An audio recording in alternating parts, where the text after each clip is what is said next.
எண்ணெய் கத்திரிக்காய் காரக்குழம்பு. இது இந்த ரெய்னி சீசனுக்கு சும்மா அப்படி இருக்கும் பாருங்கள். பார்க்கும்போதே சாப்பிட்ணுன்னு ஒரு ஆசையை தூண்டுதில்லை.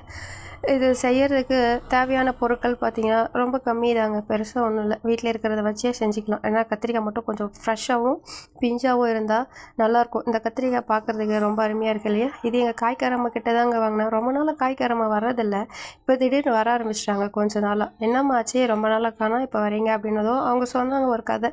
இந்த கதையை கேட்டதும் மனசெல்லாம் ஒரு மாதிரி பாரம் ஆயிடுச்சு. அவங்க என்னமோ தான் பாரத்தை இறக்கிட்டம்மா அப்படின்னு சொல்லிட்டு போனாங்க. ஆனால் எனக்கு என்னமோ மனசெல்லாம் ஒரே கனமாகிடுச்சு. நம்ம வாழ்க்கை பின்னாடி என்ன ஆகும் அப்படின்னு நினச்சி பார்க்கும்போது ஒரு நிமிஷம் கஷ்டமாக தான் இருந்தது. என்னென்னா 2 பெண் பிள்ளைகளையும் ஒரு ஆண் பிள்ளைகளையும் என் குடிக்கார கணவர்கிட்ட கஷ்டப்பட்டு இந்த காய்கொடியை சுமந்து தான் வளர்த்தேன். அந்த 2 பிள்ளையும் கல்யாணம் பண்ணி வச்சேன். இந்த பையனை படிக்க வச்சேன்.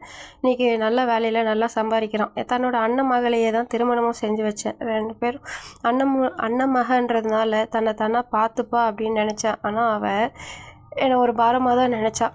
என்ன பெரிய வேலை வாங்கி தந்துட்டீங்க, என்ன பெரிய சொத்து சேர்த்து வச்சிட்டீங்க, இந்த சொற்ப வருமானத்துக்கு எல்லாருக்கும் செய்கிறதுக்கே எங்களுக்கு பத்த மாட்டுது அப்படின்னு சொல்லி காட்ட ஆரம்பித்தான். அதுக்கப்புறம் எதுக்கு அவளுக்கு பாரமாக இருக்கணும்னு சொல்லிட்டு திருப்பியுமே என் வீட்டுக்கே வந்துட்டு திருப்பி இந்த காய் கூடிய சுமந்து இருக்கிற காலத்தை நிம்மதியாக அமைதியாக வாழ்ந்துடலாம் அப்படின்னு சொல்லிட்டு வந்தேன்னு சொன்னாங்க. இப்படி சொல்லும்போது அவங்ககிட்ட சொன்னதுனால மனசு கொஞ்சம் லேசாகிடுச்சுமா, வரமா அப்படின்ட்டு போனாங்க. ஒரு சொம்பு தண்ணியை வாங்கி குடிச்சிட்டு. ஆனால் எனக்கு என்னமோ மனசு கொஞ்சம் கனத்து போய் தாங்க இருந்தது அவங்க கதையை கேட்கும்போது. இப்போ எப்படின்னா இருந்தாலும் நம்ம வாழ்க்கை சக்கரத்தில் எல்லா சராசரி மனுஷங்க மாதிரி மாற வேண்டிய சூழ்நிலைக்கு தள்ளப்படுறோம் இல்லையா? இந்த எண்ணெய் கத்திரிக்காய் குழம்பு கதைக்கு வருமா? இதுக்கு என்னென்னா ஒன்றும் இல்லைங்க, ஒரு வானலை சூடு பண்ணிவிட்டு எண்ணெய் ஊற்றி நல்லா கத்திரிக்காய் ஃப்ரை பண்ணி எடுத்துக்கிட்டு அதை நல்லா டீப் ஃப்ரையே பண்ணலாம்.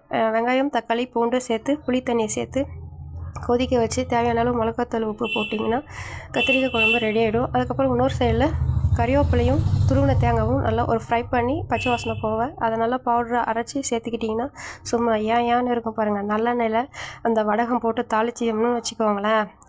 சொல்லவே வேணாங்க, சொல்லும் போதே வாயில் எச்சு வருதுங்க. நீங்கள் ஒரு தடவை ட்ரை பண்ணுங்கள், உங்கள் வீட்டில் எல்லாருக்கும் பிடிக்கும். தேங்க்யூ.